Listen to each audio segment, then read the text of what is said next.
So, at Corrected, we always say there's like the ABCs to guaranteed success. And I definitely think you can apply this to every aspect of the business.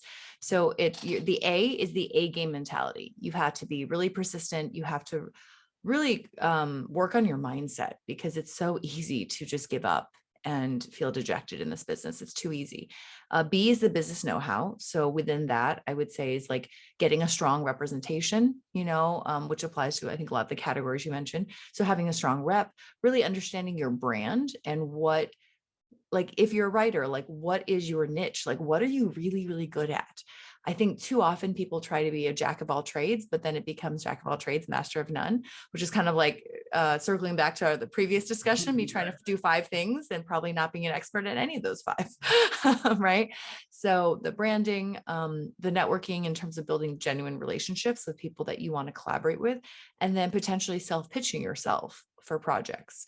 So I would lump those 4 things within the B, the business know-how. And then we have C, which is your craft, whether it's acting, cinematography, directing, writing, producing, and just being really actually good at that job once you do get the job.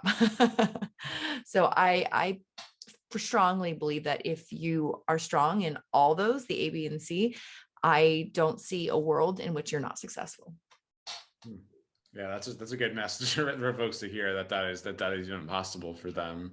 And I also saw that you commented on how you've gotten to a point where you're now obviously booking recognizable projects like Raya and the Last Dragon.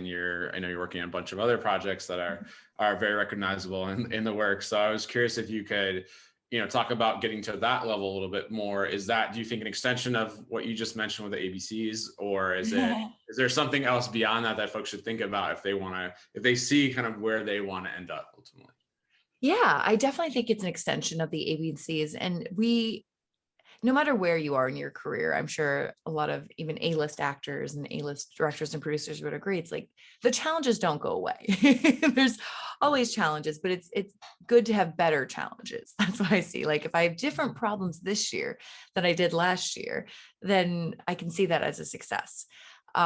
So I think for me as an artist, one thing that, yes, it's like all the business stuff to get the opportunities, and having like an amazing team that I'm like, that relationship with my agents, my manager, like, is so important. So like, if you do have people that are supporting you or are on your team, I think it's important to invest in those relationships. So what does that look like? I guess I heard that one of my reps assistants, I was the only one that got her like a Christmas gift, like a holiday gift. Like, none of the other clients got the assistant and a gift. And not that you have to spend money, but even if it's a card, even if it's, just stepping into that gratitude, like for each opportunity, or like, hey, thank you so much for getting me this opportunity. Like, I love this particular director, and like, I'm just so grateful for this opportunity, just like little things. Sometimes we can do, instead of being like, great, thanks, I'm confirmed, and I do that too. Sometimes I'm like busy and I'll do that, but it's just like investing in those relationships too. Cause I think people don't necessarily see that as like a full-fledged relationship, but it really is. So I think my relationships with my reps has been pretty strong. Like, I think we really look out for one another.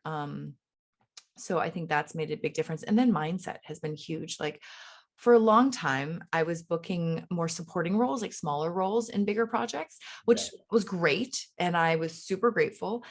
And I, mindset wise, felt like I wasn't interesting enough or talented enough or skilled enough to play a bigger role. I'm like, okay, I'm really comfortable playing these like small roles, but I don't know if I have it in me to like be like a lead or like one of like the bigger roles. And I wrestled with that for a while. And it really, I think, impacted the lack of callbacks I was getting. Like, I wasn't getting many callbacks. I wasn't getting many bookings during that time. So, it took a while, but I really had to step into like a fuck it mindset. Like, you know what? I can't just like people please and just hope that like that will work, or like, oh, I don't want to disappoint my reps. Like, I was just focusing on the wrong things. Right. And I'm like, you know what? Like, I got into this because I wanted to make an impact and I want to have fun, and I'm not having fun right now. So like, what can I do to just have fun? and like not care about the results.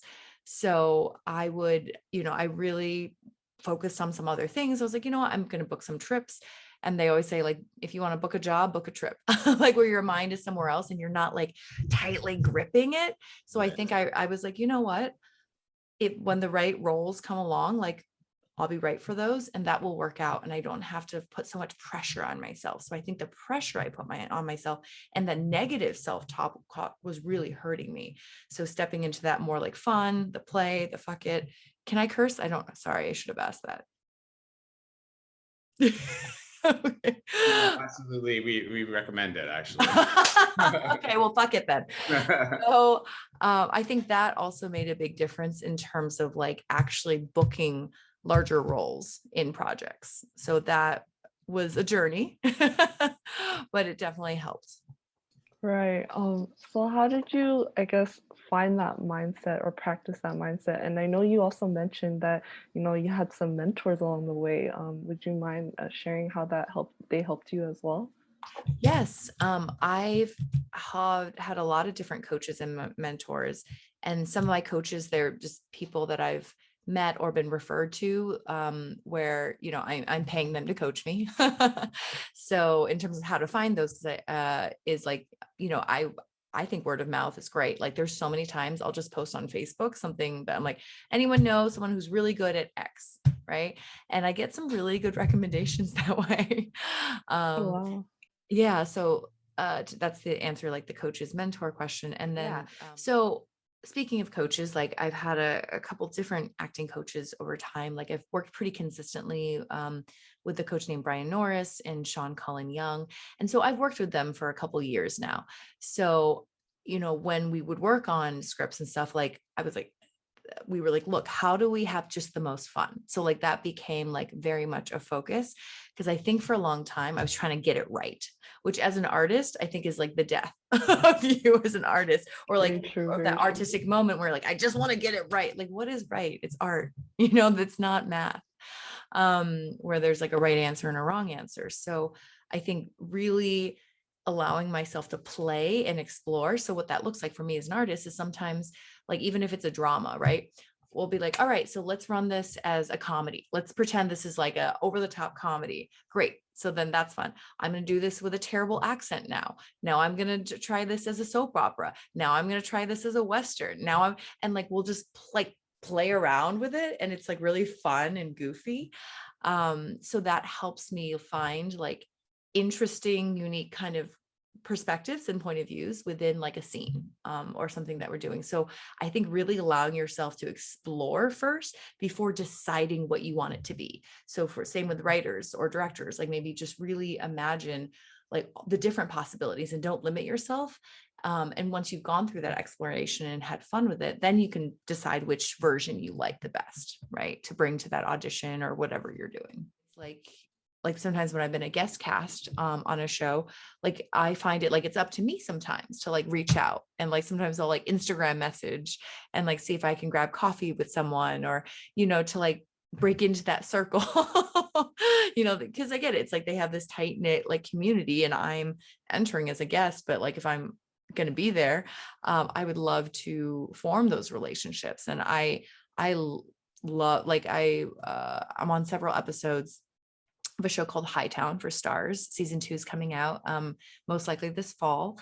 And like you know, I made an effort to like reach out to the various people part of the production on like behind the camera and from the camera. And I ended up making some amazing friends that I think I'll have for a very long time as a result. So I think it's like getting out of your own comfort and overcoming your fear of rejection. Because if you don't ask, if you don't send that DM, if you don't reach out, if you don't send that message, the answer is already no. So like, what's changed if you reach out? Except now you have the opportunity to build a great potential friendship or collaboration. You never know. Um, so yeah, you never want to regret not taking that chance.